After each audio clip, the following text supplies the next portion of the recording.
బాధాకరమైనటువంటి అంశం ఇది. వాళ్ళ హైదరాబాద్ నుంచి మరి గుత్తి ఆ ప్రాంతానికి అంతా వస్తా ఉన్నారు. బాటో సుంకలవ నేషనల్ హైవే దగ్గర యాక్సిడెంట్ జరిగింది. ఒకే కుటుంబంలో 6 మంది మరణించడం అనేటువంటి ఇది చాలా దిగ్భ్రాంతికరమైనటువంటి అంశం. ఇది వాళ్ళ సర్వస్వం కోల్పోయినారని చెప్పి నేను అభిప్రాయపడతా ఉన్నా. ముందు అలీ వీళ్ళంతా కూడా మున్నానగర్ లో ఉన్నారు. ఆ తర్వాత ఈ ప్రాంతానికి వచ్చి చేరుకున్నారు. నాకు బాగా దగ్గర సంబంధం ఉన్నటువంటి వారు, బాగా తెలిసినటువంటి వారు. అందరూ చిన్నపిల్లలు కూడా పోయినారు. అనంతపురం హాస్పిటల్కి వచ్చిన తర్వాత ఒకరు మరణించినారు. స్పాట్లోనే 5 మంది అక్కడ మరణించడం జరిగింది.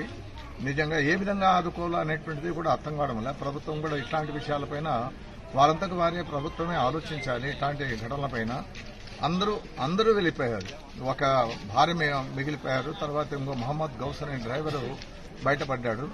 ఈ రకమైనటువంటి విషాదకరమైనటువంటి ఘటన అందరూ కూడా వస్తున్నారు ఇక్కడంతా. ఈ హృదయవిదారకమైనటువంటి ఘటన చూడడానికి కన్నీళ్ళందరూ ఆగడం లేదు.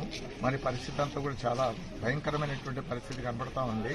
ఇట్లాంటి సందర్భాల్లో మరి ప్రభుత్వం నేనేమంటానంటే ప్రభుత్వం కూడా కొంచెం ఆలోచించాలి. ఉన్నటువంటి వాళ్ళ విషయంలో వారికి ఏ విధంగా వారు సహాయపడతారో ఆ తర్వాత నేను కూడా వారి దృష్టి తీసుకోవడానికి ప్రయత్నం చేయాలని చెప్పి భావిస్తాను.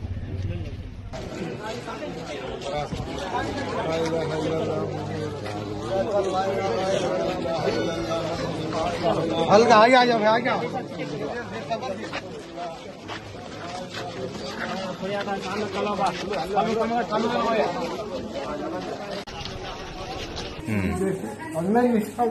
Hmm.